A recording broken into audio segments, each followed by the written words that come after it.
Hi friends, today we are learning a new topic called as dehydration. So definition of dehydration is defined as excessive loss of water from the body. So dehydration म्हणजे काय तर आपल्या बॉडीमधून वॉटरचं excessive loss होतं जास्त प्रमाणात त्याला आपण म्हणतो dehydration. Body requires certain amount of fluid intake daily for normal function. आता आपल्या बॉडीचे नॉर्मल फंक्शन होण्यासाठी काही प्रमाणात आपल्याला फ्लूइड इनटेक लागतं डेली. तर minimum daily requirement of water intake is about 1 litre. मग ते जे वॉटर इनटेक लागतं ते मिनिमम डेली रिक्वायरमेंट किती आहे वॉटरची तर 1 लिटर आहे. This varies with the age and activity of the individual. आता हे 1 लिटर इनटेक जे आहे ते वेगवेगळ्या जसं आपण ॲक्टिव्हिटी करू किंवा एजनुसार वेगवेगळं होत असतं. The most active individuals need 2 to 3 litre of water intake daily. आता जे एकदम ॲक्टिव्ह लोक आहेत तर त्या ॲक्टिव्ह लोकांना दररोज 2 ते 3 लिटर वॉटर लागणार. So dehydration occurs when fluid loss is more than what is consume. Dehydration कधी होतं जेव्हा फ्लूइड लॉस जास्त आहे, जितकं आपण पाणी घेतो आहे त्याच्यापेक्षा दुप्पटपटीने जर फ्लूइड लॉस होत असेल तर त्यावेळेस आपल्याला डिहायड्रेशन दिसतं. So there are 3 types of dehydration. First is mild dehydration, second is moderate dehydration, and third is severe dehydration. So first is mild dehydration. It occurs when fluid loss is about 5% of total body fluids. तर mild dehydration कधी होतं तर जेव्हा fluid loss आपल्या total body फ्लुइड्सच्या 5% पर्यंत असेल. जे 5% total body fluid loss झालेलं असेल तर त्यावेळेस माइल्ड डिहायड्रेशन होतं. Dehydration is not very serious and can be treated easily by rehydration. आता हे जे माइल्ड डिहायड्रेशन आहे ते इतकं सिरियस नाही आणि ते आपण रिहायड्रेशन करून ट्रीट करू शकतो. So second is moderate dehydration. Moderate dehydration occurs when fluid loss is about 10%. Moderate dehydration कधी होतं जेव्हा फ्लूइड लॉस 10% आहे. Dehydration becomes little serious and immediate treatment should be given by rehydration. आता हे जे मॉडरेट डिहायड्रेशन ते कसं आहे लिटिल सिरियस आहे म्हणजे माइल्ड डिहायड्रेशनपेक्षा मॉडरेट डिहायड्रेशन सिरियस आहे आणि त्याला इमिडिएट ट्रीटमेंट लागते. त्यावेळेस तो मॉडरेट डिहायड्रेशन क्युअर होतं. तर third and last is severe dehydration. It occurs when fluid loss is about 15%. Severe dehydration कधी होतं जेव्हा फ्लूइड लॉस 15% आहे. Dehydration become severe and requires hospitalisation and emergency treatment. आता हे डिहायड्रेशन सेव्हिअर असतं आणि त्याला हॉस्पिटलायझेशन लागतं आणि किंवा इमर्जन्सी ट्रीटमेंट लागते. When fluid loss is more than 15%, dehydration becomes very severe and life threatening. जर होणारा फ्लूइड लॉस 15%पेक्षा जास्त असेल तर डिहायड्रेशन खूप सेव्हिअर होतं किंवा त्याच्यामुळे जिवंतपणे राहू शकत नाही माणूस किंवा मरू शकतो. On the basis of ratio between water loss and sodium loss, dehydration is classified into 3 types. आता तो जो वॉटर लॉस आणि सोडियम लॉसचा जो रेशो आहे तर त्या बेसिसवर डिहायड्रेशनला आपण 3 ह्याच्यामध्ये डिफाईन केलेले आहे. First is isotonic dehydration, second is hypertonic dehydration and third is hypotonic dehydration. तर आयसोटोनिक डिहायड्रेशन कधी होतं तर आयसोटोनिक डिहायड्रेशन म्हणजे काय balance loss of water and sodium in the case of diarrhoea और वॉमिटिंग. तर आयसोटोनिक डिहायड्रेशन हे काय आहे तर वॉटर आणि सोडियमचा बॅलन्स लॉस आहे. जितकं वॉटर लॉस होतं आहे तितकं सोडियम पण लॉस होते. तर त्यावेळेस काय म्हणतो आपण balance loss of water and sodium, तर त्याला आपण म्हणतो आयसोटोनिक डिहायड्रेशन. दुसरं आहे hypertonic dehydration. It is the loss of more water than sodium as in the case of fever. आता हायपरटोनिक डिहायड्रेशनमध्ये काय होतं वॉटरचा लॉस जास्त प्रमाणात असतो ॲज कम्पेअर्ड टू सोडियम, त्याला आपण म्हणतो हायपरटोनिक डिहायड्रेशन. अँड हायपरटोनिक डिहायड्रेशनमध्ये काय होतं तर सोडियमचा लॉस जास्त प्रमाणात असतो ॲज कम्पेअर्ड टू वॉटर, त्याला आपण म्हणतो hypertonic dehydration. So causes of dehydration. Causes of dehydration काय काय आहेत तर severe diarrhoea and vomiting due to gastrointestinal disorders. आता जर एखाद्याला डायरिया झाला आहे, सेव्हिअर डायरिया असेल, व्हॉमिटिंग असेल तर त्यावेळेस पण डिहायड्रेशन होतं. सेकंड आहे excessive urinary output due to renal disorders.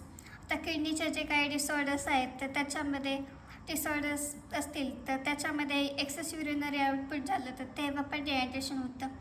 The excess loss of water through urine due to endocrine disorders such as diabetes mellitus, diabetes insipidus, and adrenal insufficiency.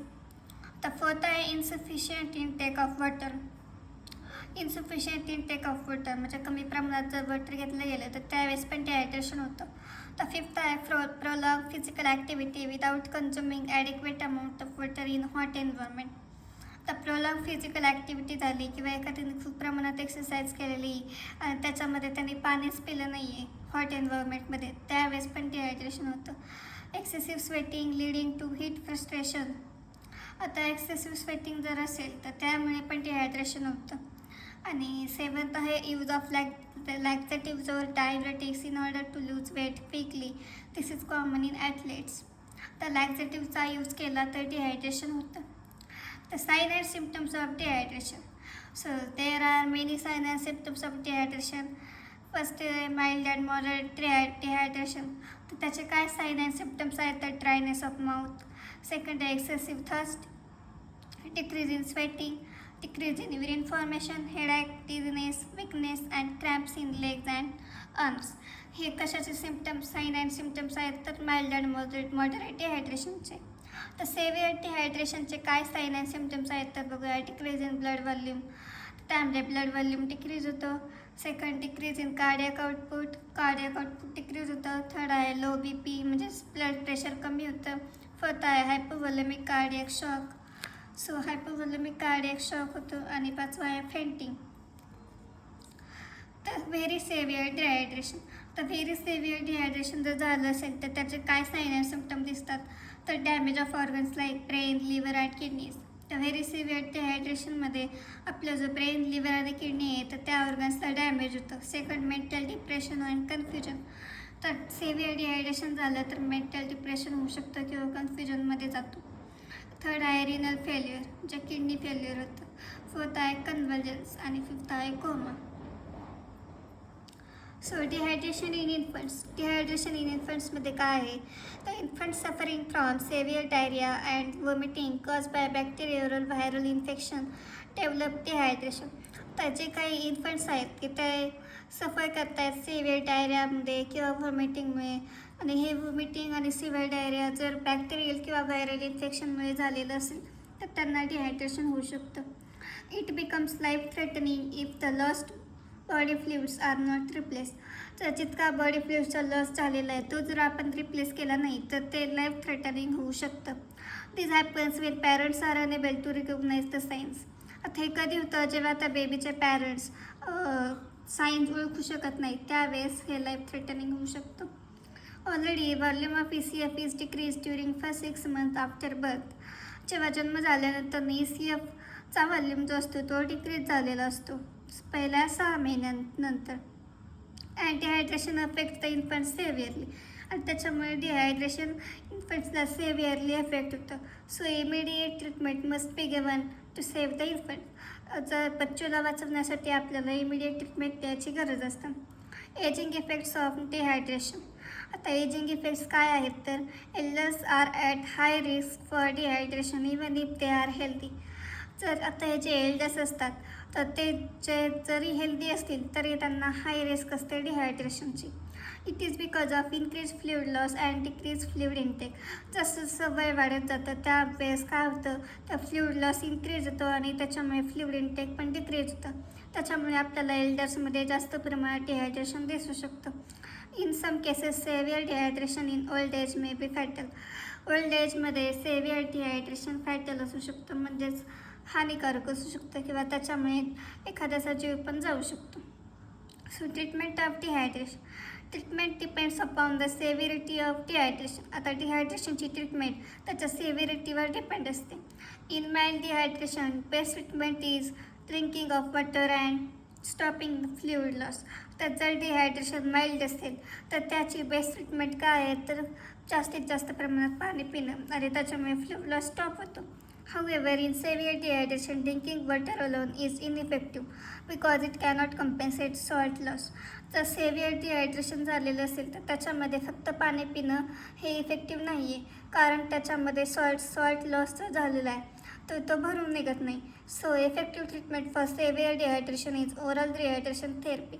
आता severe डिहायड्रेशनसाठी best treatment काय आहे तर oral rehydration therapy.